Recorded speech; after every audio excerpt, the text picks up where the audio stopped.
ఉన్న బంగారాన్ని విడిపించి ఆ రోజు ఆన్లైన్ రేటుకే మేము కొంటాం. Sharma gold company. భారత ప్రభుత్వం చేత అత్యున్నత పురస్కారమైన పద్మశ్రీకి ఎన్నిక కాబడినటువంటి చీఫ్ స్థపతి వేలు ఆనందాచారి గారి ఇంటి దగ్గర ప్రస్తుతం మనం ఉన్నాం. ఒక్కసారి ఆయనతో మాట్లాడదాం. అలాగే ఆయన చాలా చిన్న ఇంట్లో ఉంటున్నారు, చాలా దుర్భరమైనటువంటి జీవితాన్ని గడుపుతున్నారు అని చెబుతున్నారు. అది నిజమా కాదా, అసలు ఎలా ఉన్నారు ఆయన, నిజంగా అంత బాధపడుతున్నారా, ఫైనాన్షియల్ ఇష్యూస్ ఉన్నాయా ఆయనకు, ఇల్లు కూడా అంత చిన్నగా ఉంటుందా, మరి ఆయన రివార్డులు అవార్డులు అవన్నీ ఏం చేశారు, ఎక్కడున్నాయి, అవన్నీ ప్రత్యక్షంగా మనమే లోపలికి వెళ్ళి ఓసారి చూద్దాం రండి.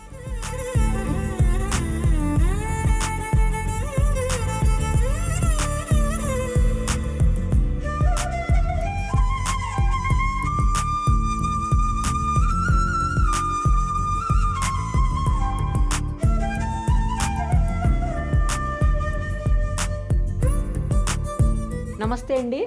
మీ ఇల్లు చూస్తుంటే ఏం అర్థం కావట్లేదండి. ఒక పద్మశ్రీ అవార్డు గ్రహీత మీరు, ఇలా స్టేట్ చీఫ్ స్థపతిగా పనిచేశారు. కొన్ని వందల ఆలయాలకు మీ నుంచి శిల్పాలు వెళ్ళాయి, ఎన్నో శిల్పాలకు జీవకళని పోశారు మీరు. అలాంటి మీరు ఇంత చిన్న ఇంట్లో ఉంటుంటే చాలా ఆశ్చర్యంగా అనిపిస్తోంది. దేవుళ్ళకి ఇల్లు కట్టించి ఇచ్చేవాళ్ళు, మీకు ఇంత చిన్న ఇల్లు ఉందా? అంత పెద్ద దేవుళ్ళకి పెద్ద పెద్ద ఆలయాలు కట్టారు మీరు. సరే, భగవంతుని యొక్క అనుగ్రహం కదా తల్లి. మన పూర్వజన్మ ఏదైతే ఉందో అది తప్పకుండా నేను అనుభవించాల్సిందే. ఎట్టి పరిస్థితులు కూడా మిస్ కావడానికి లేదు. వాటి యొక్క పూర్వజన్మ యొక్క సుకృతమే ఈ జన్మలో నేను చేస్తున్నటువంటి ఈ పని. ఖచ్చితంగా ఒక్కొక్క మనిషి భూమి మీదకి వచ్చేటప్పుడే వాళ్ళు ఏ పని చెయ్యాలి అన్నది ఆల్రెడీ ప్లాన్ చేసే పంపిస్తారు. ఆ డ్యూటీ మనం చేస్తాం. కానీ ఆ చేసే డ్యూటీలో నియంత్రత ఉండాలి, సత్యం ఉండాలి. వాటి మీద మనం జాగ్రత్తగా కానీ పరిశీలించుకుంటూ అదే దారిలో వెళ్ళినట్టయితే మనకు ఏం కావాలో ఆయన ఇస్తాడు. కాకపోతే ఎట్టి పరిస్థితుల్లో డీవియేట్ కాకుండా ఉండాలి.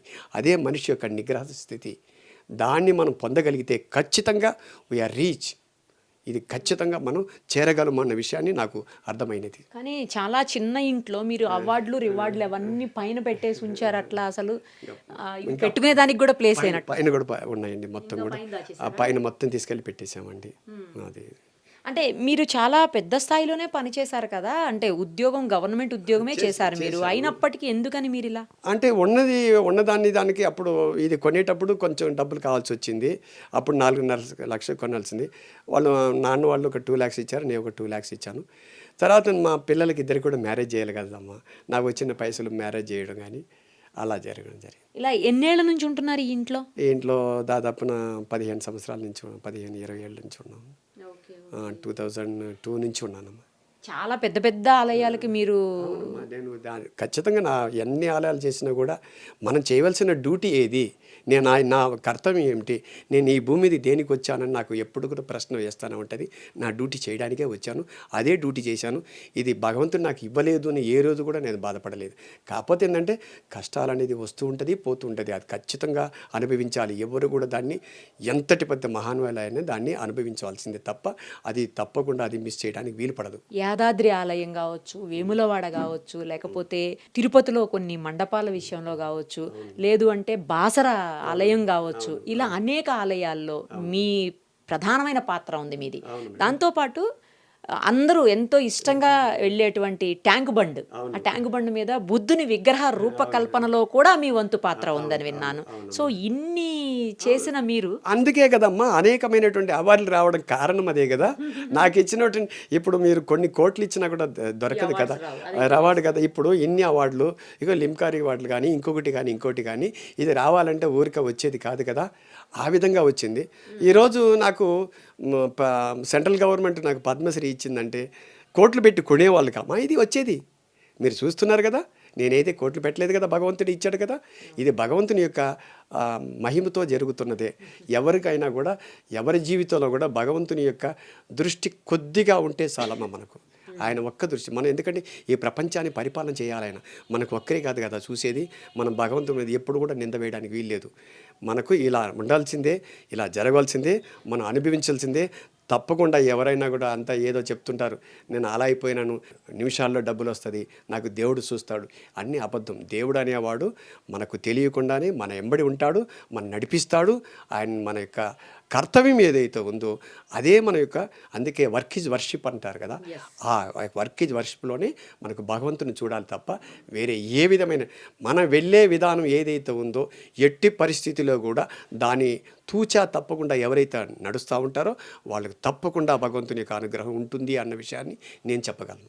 గ్రేట్ అండి, నిజంగానే ఎవరికి ఎప్పుడు ఏది ఎలా అవసరమో అది అంత మేరకే ఇస్తాడు ఆ దేవుడు. అది మాత్రం తప్ప, అంతేగాని ఊరికనే ఎవరికి వచ్చేస్తుంది రాదని, రావాల్సినప్పుడు సమయాల్లోనే అది వస్తుంది. కానీ ఊరికమ్మ నాకు ఇది వచ్చేస్తుంది అది వచ్చింది వాళ్ళు చెప్పినప్పుడు వినాలి, అంతవరకే. చాలామంది చెప్తుంటారు అది ప్రార్థన చేస్తే వచ్చేస్తుంది, నీ గుండు కొట్టుకుంటే వస్తుంది, లేకపోతే ఇవన్నీ అబద్ధం అండి, అవన్నీ ప్రార్థనలు మాత్రమే.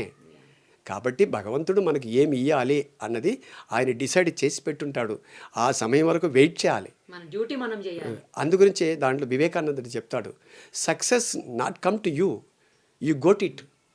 నువ్వు పోవాలి, దాని దగ్గరికి వెతుక్కుని పోవాలమ్మా. సక్సెస్ దగ్గరికి నేను వెతుక్కుని పోవాలి, కానీ అది నా ఇంటికి రాదు. నాకు ఇన్ని అవార్డులు వచ్చినాయి, నాకు వచ్చినాయి కాబట్టి నాకు తెచ్చి లేదని అడిగితే ఎవరిస్తారమ్మా? మీ వంటి వాళ్ళు గుర్తిస్తారు. నీ సుమన్ టీవీకి నేను నిజంగా కూడా మా యాజమాన్యానికి నేను ముఖ్యంగా ధన్యవాదాలు తెలియజేసుకుంటాను. ఎందుకని సుమన్ టీవీ వాళ్ళు నా వంటి వాళ్ళని కూడా గుర్తిస్తున్నారని నేను నిజంగా అనుకోలేదు. కాబట్టి నేను వాటికి అనేకమైనటువంటి ధన్యవాదాలు కూడా తెలియజేసుకుంటున్నాను. సో మచ్ అండి. మీకు డాక్టరేట్ కూడా ఉంది కదా? డాక్టరేట్ తీసుకున్నాను కదా, చెప్పాను కదా ఇందాక, హానరీ డాక్టరేట్ తీసుకున్నాను. నాకు లైఫ్లో నాకు ఏమేమి అచీవ్ చేయాలో వాటన్నిటిని కూడా ఈ యొక్క అవమానం అనే పండ్లను, ఒకటే చెప్తా లాస్ట్, అవమానం అనే పండ్లను కడుపు నిండా ఆరగించిన వ్యక్తి నేను. అవమానం అనే పండ్లు ప్రతి చోట కూడా మనం అవమానిస్తారు, దాన్ని కడుపు నిండా ఆరగించినటువంటి వ్యక్తి నేను. అవమానాన్ని మెట్ల మీద నడిచి నేను పైకి వచ్చినటువంటి వ్యక్తి. ఎట్టి పరిస్థితుల్లో కూడా నేను కిందికి దిగజారలేదు. మనం పైకి వెళ్తుంటే ప్రతి ఒక్కరు కూడా మనల్ని అవమానపరుస్తూనే ఉంటారు, మనం పైకి వెళ్తూనే ఉండాల్సిందే. ఇది నేను అందరికీ చెప్పేది. నా విద్యార్థులు, నా వెనకాల పిల్లలు కూడా నన్ను ఒకటి ప్రశ్న వేశారని మా లాస్ట్ మొన్న ఒక ఆయన, ఏమండి విశ్వబ్రాహ్మణులే మీరు గొప్పవాళ్ళని అడిగేశారు నన్ను ఒక ఆయన. ఎందుకంటే ఈ వృత్తి వాళ్ళకి సంబంధించిందే కదమ్మా. కాబట్టి విశ్వబ్రాహ్మణులు చేస్తున్నారు కాదనట్లేదు, బట్ అందరూ కూడా దీన్ని నేర్చుకుంటే అందరూ కూడా మనం వీటిని శిఖర స్థాయికి వెళ్ళగలరు. నాట్ ఓన్లీ విశ్వబ్రాహ్మిన్స్, అందరూ కూడా దీన్ని వెళ్ళగలరు. అవన్నీ కూడా క్యాస్ట్ అనేది అస్సలు లేనే లేదమ్మా. ఇది ఎవరు నేర్చుకుంటే వాళ్ళకి వస్తుంది. కాకపోతే ఏంటంటే దాంట్లో DNA కొంచెం ఉండొచ్చు, ఎక్కువ ఉంటుంది విశ్వబ్రాహ్మణులు. ఎందుకంటే కులవృత్తి కాబట్టి కొద్దిగా ఎక్కువ ఉండవచ్చు తప్ప వేరే ఏమీ లేదు. ఇవన్నీ కూడా విశ్వకర్మ భగవానుడి నుంచి వచ్చినటువంటి కళ ఇది. విశ్వకర్మ భగవానుడి చేత ఇవన్నీ ఎట్లా వచ్చింది ఇది? ఎవరో చెప్పింది కాదు.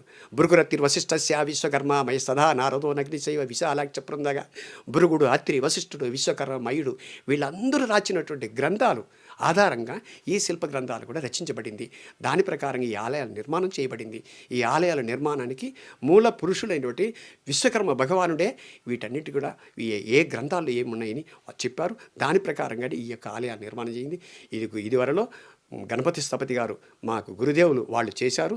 వాళ్ళ తర్వాత వాళ్ళ తరంగా మేము ఆయన అడుగుజాడలో మేము వెళ్తూ ఉంటాము. అన్నీ కూడా వారి యొక్క ఆశీస్సులతోటి ఈ యొక్క దేవాదాయ ధర్మాదాయ శాఖ వాళ్ళ యొక్క అధికారులు ఏదైతే గత ప్రభుత్వం ఏదైతే ఉందో కేసీఆర్ గారు మమ్మల్ని నిజంగా చెప్పాలని మమ్మల్ని ఉద్ధరించారు. ఈ యొక్క కళాకారులందరినీ కూడా గుర్తించి మమ్మల్ని అందరూ కూడా ఒక విధమైనటువంటి వైబ్రేషన్ గురి చేశారు. నా MD శిల్ప కళాశాలలో చదువుకునే విద్యార్థులు ఇందులో పార్టిసిపేట్ చేశారు. అనేక మంది కాంట్రాక్టర్లు అందరూ కూడా ఇందులో పార్టిసిపేట్ చేసి ఆ యొక్క ఒక మైలురాయి ఈ యొక్క తెలంగాణకి 2వ తిరుపతిగా ఇది యాదాద్రి పేరుగాంచబోతుంది. ఇది ఎట్టి పరిస్థితుల్లో మీరు అప్పటికి వచ్చిన దానికి ఇప్పుడు కొన్ని కోట్ల రూపాయల డబ్బులు వస్తుందండి. ఈరోజు చాలామంది అన్నారు నన్ను, ఇన్ని కోట్ల రూపాయలు పెట్టి రామాలయాలు కట్టారు కదా, రామ మందిరం, ఇది అవసరమా అని చెప్పి నాకు చాలామంది ప్రశ్న వేశారు. స్థపతిగా నన్ను అడిగారండి, అయోధ్య రామ నా మీద ప్రశ్న వేశారండి. నేను ఒకటే సమాధానం చెప్పా. ఇప్పుడు ఒక రోడ్డు వెళ్తుంటుందండి, వెళ్ళినప్పుడు బ్రిడ్జి ఉంది, ఆ బ్రిడ్జి కింద పడిపోతే రెండో బ్రిడ్జి కడతామా లేదా? కట్టాలి కదా. మరి ఆ ఆలయం కూలిపోతే రెండో ఆలయం కట్టాలా లేదా? మరి కూలిపోయినప్పుడు ఏ విధంగా నీ బ్రిడ్జి వేసుకుంటావో ఆ విధంగా ఆలయ నిర్మాణం చేయాలి కదా. దానివల్ల మనకు ఇతర దేశస్తుల నుండి మనకు కావలసినటువంటి ఒక మెన్ అండ్ మనీ ఏదైతే ఉందో మనకు మన రాజ్యానికి మన భారతదేశానికి ఎంతో మన పెట్టుబడి ఎంత పెడతామండి, ఎన్ని కోట్లు పెట్టినా ఇక నిరంతరం డబ్బులే కదండి. స్వామివారికి హుండీలో ముడుపులు వేస్తారు స్వామివారికి, అది ఎన్ని కోట్లు వస్తున్నాయి వాళ్ళకి ఎవరికైనా అర్థమైతే మీరు అనవచ్చు. దానివల్ల కొన్ని వేల కుటుంబాలు జీవిస్తుంది కదా. తిరుమల తిరుపతి దేవస్థానంలో ఎన్ని వేల మంది జీవిస్తున్నారు. మనకి పాపం వేస్తున్నారు, డబ్బులు వేస్తున్నాము, తినేస్తున్నారు అంటున్నారు. అది అబద్ధం అండి. అది మాత్రం నేను నమ్మనండి. అవి ఆయన మీ చాలామంది దేవుడి దగ్గర తినడం అనేది చాలా అసంభవం. ఒకవేళ తింటే వాడు పాపములు వాళ్ళు పుడతారు. ఎవరికి ఖచ్చితంగా సమస్య లేదు. ఇది తెలియకుండా చెప్తున్నారు. నేను ఏమని చెప్తానంటే భగవంతుని దేవాలయాలు తప్పకుండా అవసరము. ఈ ఆలయాలు ఉండడం చేత ప్రతి మానవుడు కూడా నిజంగా దేవాలయాలు లేకపోతే ఖచ్చితంగా మానవ సమాజం కొట్టుకుంటుందండి.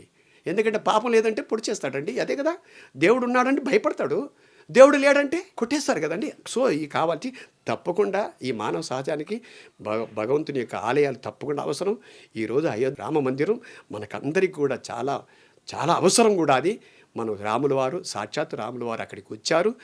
ఆయన యొక్క ప్రతిరూపం మనం అంటున్నాం, కానీ ఆయన అక్కడే ఉన్నారు, మనంబడి ఉన్నారు, మన చుట్టూ తిరుగుతున్నారు.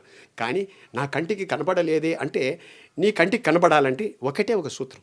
మీ కంటికి ఎలా కనపడతాడు దేవుడు అంటే, నిరంతరం నోరు తెరవగానే నోటి నుంచి ఒక అబద్ధం ఎవడైతే మాట్లాడుకుని ఉంటాడో వాడికి భగవంతుడు దర్శనమిస్తాడమ్మా. ఇది పక్కా. కానీ మీరు చాలా గ్రేట్ అండి. ఎందుకంటే పద్మశ్రీ డాక్టర్ వేలు ఆనందాచారి గారు మీ పేరులోనే ఆనందాన్ని పెట్టుకున్నారు. మీరు ఎలా ఉన్నా కూడా మీరు ఆనందంగా ఉంటూ ఆనందంగా శిల్పాలను తయారు చేస్తూ ఆ ఆనందాన్ని భగవంతుని రూపంలో జనాలకు పంచుతున్నారు. మీకు హ్యాట్స్ ఆఫ్ చెప్తున్నానండి.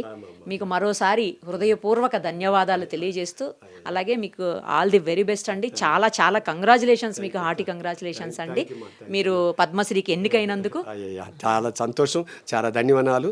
మన సుమన్ టీవీ వారికి కూడా అనేక ధన్యవాదాలు తెలియజేసుకుంటున్నాను. థ్యాంక్ యూ అండి. హ్యాపీగా ఉన్నారా ఇప్పుడు పద్మశ్రీ వచ్చినందుకు? హ్యాపీ, చాలా హ్యాపీ అండి. అదేం లేదు, చాలా హ్యాపీ, అదేం లేదు.